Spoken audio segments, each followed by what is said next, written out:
السلام علیکم ورحمۃ اللہ وبرکاتہ۔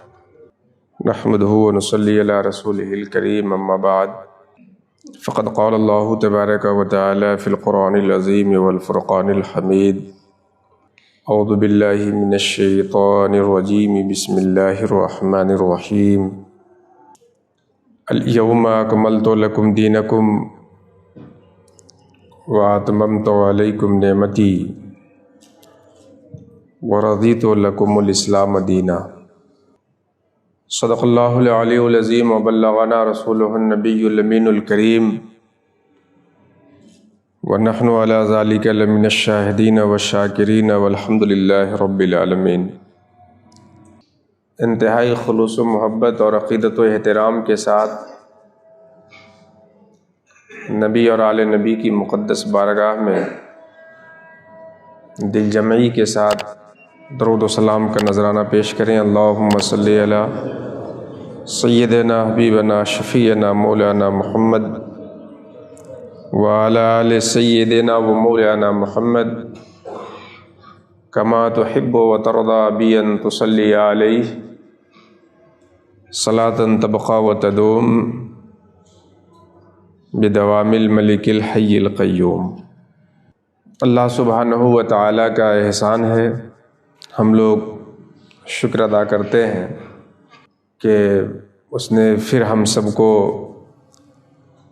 اس مقدس احاطے میں حاضری کے لیے ماحول کو سازگار بنایا اور ہم سب کو حاضری کی توفیق عطا کی۔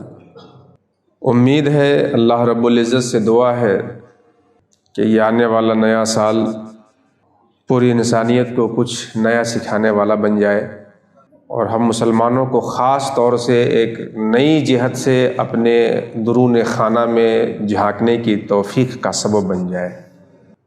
قرآن حکیم کی نہایت ہی مشہور و معروف آیت کریمہ آپ کے سامنے میں نے تلاوت کی ہے۔ اس آیت کی اہمیت کو سمجھنے کے لیے بخاری شریف کی اس روایت کو سامنے رکھیں تو اور سمجھنے میں آسانی ہو جائے گی کہ ایک مرتبہ ایک یہودی نے حضرت عمر سے کہا کہ آپ کے نبی پہ ایک ایسی آیت اتری ہے، اگر وہ آیت ہمارے پیغمبر حضرت موسیٰ پہ اتری ہوتی تو ہم لوگ اس دن کو، جس دن وہ آیت اترتی، عید کا دن بنا لیتے۔ حضرت عمر نے پوچھا، کون سی آیت جس کے حوالے سے تم اس خواہش کا اظہار کر رہے ہو؟ اس یہودی نے برجستہ اس آیت کی تلاوت کر دی، الیوم اکملت لکم دینکم واتممت علیکم نعمتی ورضیت لکم الاسلام دینا، کہ مصطفیٰ آج میں نے آپ کا دین آپ کے لیے مکمل کر دیا، اپنی نعمتیں آپ پہ پوری کر دی اور بحیثیت دین آپ کے لیے اسلام کو میں نے پسند کر لیا۔ یہودی کی بات سن کر کے حضرت عمر کہتے ہیں کہ تم عید کا دن بنا لیتے اور بنانے کی بات کر رہے ہو، اور تمہیں ایسا لگتا ہے کہ ہم مسلمان اس کی اہمیت کو نہیں سمجھتے اور ہم نے اس آیت کو اور اس کے اترنے کے دن کو کوئی خاص موقع میں نہیں لیا ہے؟ ہرگز ایسا نہیں ہے، لیکن صورتحال یہ ہے کہ یہ آیت تو اتری ہی عید کے دن ہے، تو ہم عید بنائیں کیا الگ سے؟ عرفہ کا دن تھا، جمعہ کا دن تھا، خوشی کے ایام تھے، ہفتے کی عید، سال کی عید، کئی عید جمع تھی، اس میں یہ آیت اتری تو پھر ہم الگ سے عید کیا بنائیں؟ بتانا یہ ہے کہ ہمیں اور آپ کو جو نعمت ملی اسلام کی شکل میں، دین اسلام کی صورت میں، یہ ایک عظیم نعمت ہے اور ہمیں اس نعمت کی اہمیت کو سمجھنا ہوگا۔ ہوا یہ کہ باپ کے ترکے میں جیسے زمین پا جاتے ہیں، مکان پا جاتے ہیں، باپ کی خریدی ہوئی گاڑی آ گئی، نہ کچھ لیا نہ دیا، اسی طریقے سے ترکے میں اس دین کو اور اس مذہب کو ہم لوگوں نے پا لیا۔ مسلمانوں کے گھر پیدائش ہوئی، شمس الدین، قمر الدین، یہ دین وہ دین، یہ اسلام وہ اسلام، مسلمانوں جیسا نام رکھ دیا گیا، ختنہ کر کے مسلمانی کی سند دے دی گئی، ہو گئے مسلمان۔ اپنی ضمیر کو جھنجھوڑ کر کے پوچھیں ہم کہ اس کے علاوہ ہم نے اسلام سے کیا لیا ہے؟ چند مراسم ہیں، اس کے آگے بڑھتے ہیں تو اس کو کر لیتے، اس رسم کو نبھاتے وقت بھی یہ تصور نہیں ہوتا کہ یہ کیوں کر رہے ہیں، کس لیے کر رہے ہیں، کس کی یاد میں کر رہے ہیں، کس مقصد سے کر رہے ہیں، یہ بھی نہیں ہوتا ان مراسم کو نبھانے کے پیچھے۔ کاش یہ جو عظیم نعمت اسلام کی ہمیں ملی ہے، جس قدر عظیم ہے اللہ تبارک و تعالیٰ اس کی اہمیت کا عشر اشیر بھی ہمارے ذہن و دماغ میں اجاگر فرما دے، تو اس اسلامی قانون اور اس کے اصولوں پہ عمل کرنے میں ہم ہیلا اور بہانہ ڈھونڈنے والے نہ بنیں۔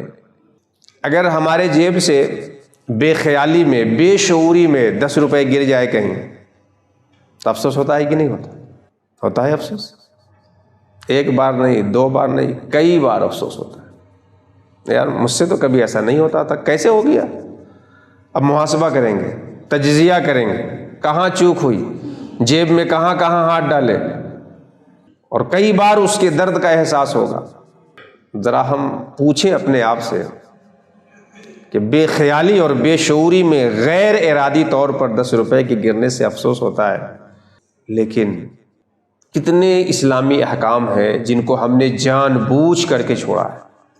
نماز پڑھتے نہیں، پڑھتے ہیں تو اس میں خشوع خضوع کی کیفیت نہیں، ہمیں افسوس نہیں ہوتا۔ وجہ یہ ہے کہ 10 روپے کی اہمیت کا احساس ہے، اسی احساس کا حصہ اگر یہاں بھی رہتا اسلامی قانون اور اسلام کے حوالے سے تو ضرور افسوس ہوتا ہمیں، اور آئندہ ہوشیار ہوتے، چوکنا ہوتے۔ اللہ رب العزت نے ہمیں دین اسلام دیا ہے، اور یہ دین مکمل ہے۔ اس دین کے مکمل ہونے کی سند قرآن حکیم میں خود اللہ رب العزت نے عطا کی ہے۔ اگر کوئی اور کسی کو مکمل کہتا تو اس سے زیادہ علم والا، اس سے زیادہ قدرت والا اس کو ناقص قرار دے سکتا تھا۔ شاگرد مقالہ لکھ کر کے آتا ہے، مکمل کر کے آتا ہے، استاد اس میں نقص نکال کر کے اس کو ناقص کر دیتا ہے۔ استاد نے اس نقص کو دور کر کے مکمل کیا تو اس سے زیادہ علم رکھنے والا اس کے اندر نقص نکال کر کے نامکمل کر دیتا ہے۔ اس دین کو مکمل ہونے کی سند اللہ رب العزت نے دی ہے۔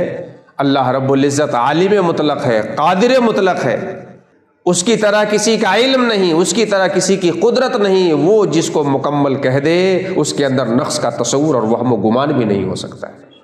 اس دین کو مکمل اللہ رب العزت نے قرار دیا، مکمل اللہ نے کہا۔ رات کے بعد دن، دن کے بعد رات، یہ قانون فطرت کا حصہ ہے۔ جاڑے کے بعد گرمی، گرمی کے بعد جاڑا، یہ نظام فطرت کا حصہ ہے۔ امیری کے بعد غریبی، غریبی کے بعد امیری، یہ زندگی کا دستور ہے۔ صحت کے بعد بیماری، بیماری کے بعد صحت، یہ دنیا کا لازمہ ہے۔ لیکن جو اس دین مکمل کو مکمل طور پہ تھامے ہوا ہوگا، جاڑے میں مزہ بھی لینے والا ہوگا، گرمی کا لطف بھی لینے والا ہوگا، بیماری میں صبر کا پھل چکھنے والا ہوگا، اور خوشی میں شکر کے ترانے گانے والا ہوگا، جو اس دین مکمل کو مکمل طور پہ تھامے۔ یہ دین مکمل ہے، اور مکمل ہونا اس اعتبار سے بھی ہے کہ قیامت تک آنے والے سارے مسائل کا حل اس میں موجود ہے۔ کیا حلال ہے، کیا حرام ہے، کیا جائز ہے، کیا ناجائز ہے، شرعی احکام کے اعتبار سے بھی مکمل ہے، اور اس اعتبار سے بھی یہ دین مکمل ہے کہ قیامت تک آنے والے انسانوں کی زندگی میں کیا مسائل زندگی کے آ سکتے ہیں، اس کا بھی حل مکمل طور پہ اس میں موجود ہے۔ لیکن شرط ہے کہ اس دین مکمل کو ہم مکمل پکڑیں۔ دین تو مکمل ہے، اس میں کوئی شک نہیں، لیکن اس مکمل دین کو ہم اپنی زندگی میں مکمل نافذ کریں۔ بعض حصہ دین کا کوئی اور لے لے، بعض حصہ دین کا کوئی اور لے لے، بعض حصہ دین کا کوئی اور لے لے، تو دین تو تھا مکمل، مگر لینے والے اس کو مکمل نہ لیں گے تو ان کی زندگی کے مسائل حل نہیں ہوں گے۔ یہ گاڑی ہے، جس گاڑی سے چل کر کے آپ آئے ہیں، باغ میں اسٹینڈ میں لگائے ہوئے ہیں، بالکل مکمل ہے، فٹ فاٹ ہے، چل کر کے آپ اس سے آئے، لیکن ترکے میں آپ کے 4 بیٹے اس گاڑی کو یوں لے کہ کوئی سیٹ اپنے حصے کی نکال کے رکھ لے، کوئی ہیڈ لائٹ نکال کے رکھ لے، کوئی اس کی چھتری نکال کے رکھ لے، کوئی اس کے چکا نکال کے رکھ لے۔ تو دین اور وہ گاڑی تو تھی مکمل، مگر اس گاڑی کو لینے والے نے مکمل نہیں لیا۔ اگر اسی مکمل گاڑی کو مکمل طور پر رکھے رہتے تو چاروں بیٹھ کر کے جہاں چاہتے وہاں چلے جاتے، لیکن لینے والوں نے مکمل نہیں لیا ہے تو سب ایک ایک حصہ لے کر کے اپنی منزل پہ بیٹھے رہ جائیں گے، راہ میں بیٹھے رہ جائیں گے، کبھی انہیں مقصود تک رسائی حاصل نہیں ہو سکتی ہے۔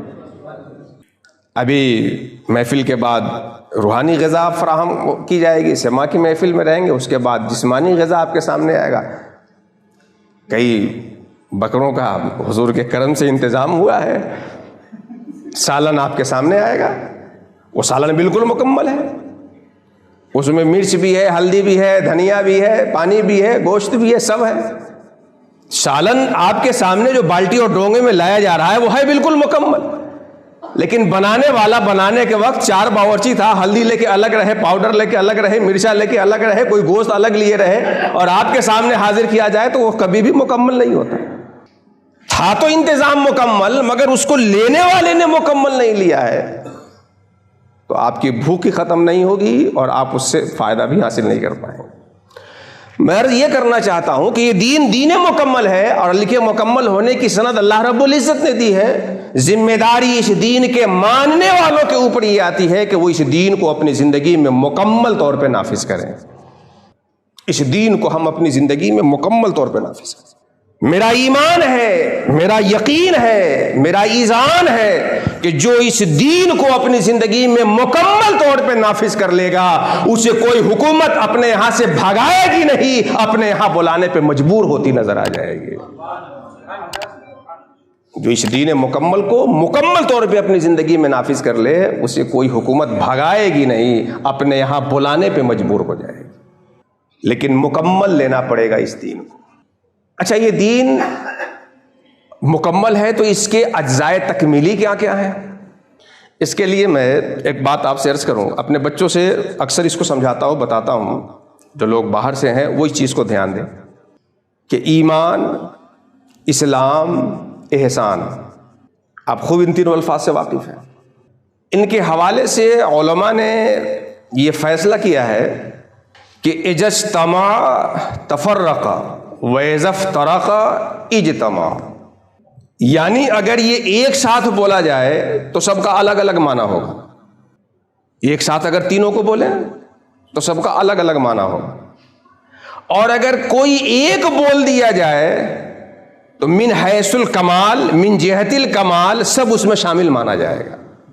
ایمان، اسلام، احسان، کوئی ایک لفظ بولیں گے تو سب اس میں شامل ہوگا، اور اگر تینوں ایک ساتھ بولے کسی مقام پہ ذکر ہو تو تینوں اپنے الگ الگ معنی کے اعتبار سے الگ الگ تقاضے کو بتائیں گے۔ یہی فیصلہ علماء کا نبی اور رسول کے حوالے سے کہ نبی اور رسول اگر ایک دونوں میں سے کسی ایک کا تلفظ ہو تو دونوں اس میں شامل ہوں گے۔ جیسے لا نفرق بین احد من رسلہ، رسولان میں ہم تفریق نہیں کرتے، تو عدم تفریق کا حکم نبیوں میں بھی ہے، انبیاء میں بھی تفریق نہیں کر سکتے۔ ایسے ہی توبہ اور استغفار کے حوالے سے بھی علماء نے کہا ہے کہ اگر توبہ اور استغفار دونوں ایک ساتھ بولا جائے تو دونوں کا الگ الگ معنی ہوگا۔ استغفار جو غلطی ہو گئی اس کی معافی چاہنا، اور توبہ شرمندہ ہو کر آئندہ نہ کرنے کا پختہ ارادہ کرنا، الگ الگ معنی ہوگا اگر ایک ساتھ ذکر کرے تو، اور اگر کوئی ایک ہو تو دونوں اس میں شامل ہوں گے۔ اس کو میں ایک عام مثال سے سمجھا دوں کہ دال ہے، چاول ہے، سبزی ہے، سلاد ہے، سب کا اپنا الگ الگ مفہوم ہے، الگ الگ مفہوم ہے کہ نہیں مفہوم؟ ایک ساتھ سب کو ذکر کریں گے تو کوئی ایک دوسرے میں شامل نہیں رہے گا۔ آپ دسترخوان سے کھا کر کے نکلے، پوچھے کیا کھائے؟ دال کھائے، چاول کھائے، سبزی کھائے، سلاد کھائے، سب کا الگ الگ مفہوم۔ اور اگر کوئی ایک ذکر کر دیجئے تو جو بھی کھانے کے لازمی حصے ہوتے ہیں وہ اس میں شامل مانے جائیں گے۔ اب لازمی حصے کیا ہو سکتے ہیں؟ وہ علاقے کی تبدیلی کی بنیاد پہ بدلتے رہتے ہیں۔ یو پی میں دال چاول روٹی دونوں آدمی دونوں وقت کھاتا ہے، ہمارے بہار میں بعض علاقوں میں صرف چاول کھاتے ہیں ایک وقت میں، بعض علاقوں میں صرف روٹی کھاتے ہیں، تو جہاں کا جو عرف ہوگا اس حساب سے۔ اگر کہہ دیجئے دسترخوان سے نکلنے کو کہ روٹی کھا کے آ رہے ہیں تو چاول اس میں شامل مانا جائے گا، اگر کہے کہ چاول کھا کے آ رہے ہیں تو روٹی اس میں شامل ہو جائے گی، اور اگر دونوں ذکر کیجئے تو دونوں کا اپنا الگ الگ مفہوم ہوگا۔ اذا اجتمع تفرق واذا تفرق اجتمع، جب جمع ہوگا تو دونوں کا الگ الگ مفہوم کیا ہے؟ یہ دین کے 3 بنیادی حصے ہیں، جو ایمان، اسلام، احسان، ان تینوں کو مضبوطی سے پکڑنے والا ہوگا وہ دین کو مکمل طور پہ تھامنے والا ہوگا، اور جو ان میں سے کسی کو بھی چھوڑنے والا ہوگا وہ دین کو مکمل طور پہ پکڑنے والا نہیں ہوگا۔ اسے آپ حضور دائی اسلام کی تعبیر کی روشنی میں اور اسلامی تفہیم کی روشنی میں سمجھنا چاہے دین کو، ایک درخت سے سمجھ سکتے ہیں، کیونکہ بخاری شریف میں بھی نبی کریم صلی اللہ علیہ وسلم نے ایک موقع پہ صحابہ سے فرمایا کہ درختوں میں سے ایک درخت ایسی ہے جس کی مثال مسلم کی طرح ہے، بتاؤ تو وہ کون ہے؟ قرآن شریف میں بھی شجرۃ طیبۃ اصلھا ثابت وفرعھا فی السماء، درخت اس کا ایک حصہ بیج ہوتا ہے جو زمین کے اندر چھپا ہوا ہوتا ہے، اوپر سے دکھتا نہیں، وہ حصہ۔ دوسرا حصہ پودے کی شکل میں ہوتا ہے جو زمین کے اوپر تناور شاخوں کے ساتھ تناور پودے کی شکل میں ظاہر ہوتا ہے، اور تیسرا حصہ اس کا پھل ہوتا ہے۔ ایمان بیج کی طرح ہے، تصدیق بالقلب کا نام ہے۔ یہ قلب کی جو زمین ہے، اس زمین میں چھپے ہوئے بیج کا نام ایمان ہے۔ زمین کے اندر بیج پڑ گئی تو اعمال کی شکل میں تناور درخت جوارے سے صادر ہوگا۔ یقین ہے تو اس احکام پہ عمل ہوگا، نماز پڑھیے، روزہ رکھیے، زکوٰۃ دیجیے، جو احکام ہے اس کو انجام دیجیے۔